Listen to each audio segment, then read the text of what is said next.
நாளே விசுவாசத்தை கொண்டு ரட்சிக்கப்பட்டீர்கள்.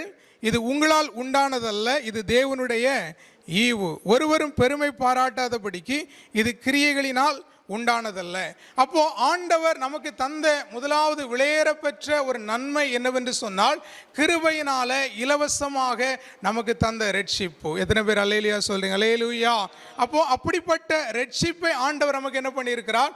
தந்திருக்கிறார். இல்ல, அந்த ரட்சிப்பு நமக்கு மாத்திரமல்ல, யார் யாரெல்லாம் அவரை விசுவாசிக்கிறார்களோ, இல்ல இயேசு கிறிஸ்து எனக்காக சிலுவையில் மரித்தார், எனக்காக இரத்தத்தை சிந்தினார், என்னுடைய வாழ்க்கையில பாவத்திலிருந்து அவரால் ஒரு விடுதலை தர முடியும், சாபத்திலிருந்து விடுதலை தர முடியும் நம்புகிறார்களோ, அவர்கள் ஒவ்வொருவருக்கும் ஆண்டவர் அப்படிப்பட்ட விலையேற பெற்ற ரட்சிப்பை என்ன பண்ணுகிறார்? தருகிறார். நிறைய நேரங்களில் இப்படிப்பட்ட வார்த்தைகளும் கிறிஸ்தவ வட்டாரத்தில் அதிகமாக பிரசங்கப்படுகிறது.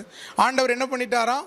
எல்லாத்தையும் செய்து முடிச்சிட்டாரு. அதனால் நீங்கள் என்ன பண்ண வேண்டியதில்லை, எதையுமே ஜெபம் பண்ண வேண்டியதில்லை, எதையுமே செய்ய வேண்டியதில்லை. அவர் எல்லாத்தையும் முடிச்சிட்டாரு, நீங்கள் எப்படியும் பரலோகத்துக்கு போயிடுவீங்க அவர் முடிச்சிட்டதுனால அப்படின்னு சொல்கிறாங்க.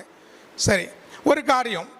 இப்போ இதில் இந்த தண்ணி பாட்டில் இருக்குது, அது என்ன பண்ணுது? அதில் ஆல்ரெடி தண்ணி இருக்குது இல்லை, அது தண்ணி இருக்குது, நம்மளால் குடிக்க முடியும். சரி, அதில் தண்ணி இருக்குதுன்னு சொல்லிட்டு இங்கேருந்து நான் அந்த தண்ணியை எடுத்து குடிக்க முடியுமா? முடியாது. என்ன பண்ணணும்? அந்த தண்ணியை நான் குடிக்கணும்னா இங்கேருந்து அங்கே போய் என்ன பண்ணணும்? அந்த பாட்டில் எடுத்து ஓப்பன் பண்ணி குடித்தாதான் அந்த தண்ணியை குடிக்க முடியும். அப்போ தான் என் தாகம் என்ன பண்ணும்? நீங்கும்.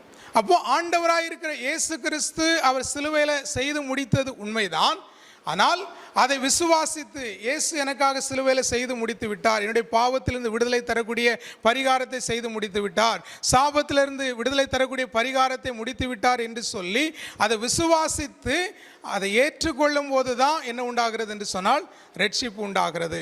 மற்றபடி அப்படி செய்துட்டாரு அப்படிங்கிறதுனால முழு உலகமும் பரலோகத்துக்கு போயிடாது. ஏன் இதை சொல்லணும்? அப்படிப்பட்ட பிரசங்கங்களும் இந்த கிறிஸ்தவ வட்டாரத்தில் பிரசங்கிக்கப்படுகிறது. இயேசு முடிச்சிட்டாரு, அதனால் எல்லாருக்கும் அவர் பாவத்தில் அவர் ஏற்றுக்கொண்டாரு, அதனால் எல்லாரும் எங்கே போயிடுவோமா? பரலோகத்துக்கு போயிடுவோம். அப்படி கிடையாது. ஆண்டவர் பிள்ளைகள் அவர் முடித்தது உண்மைதான். அதை யார் பெற்றுக்கொள்ளுகிறார்களோ, யார் அதை நம்பி அவரிடத்தில் போகிறார்களோ அவர்களுக்கு தான் ஆண்டவர் ஒரு விடுதலையை, ரட்சிப்பை அவர் தருகிறார். நம்ம பார்க்கும்போது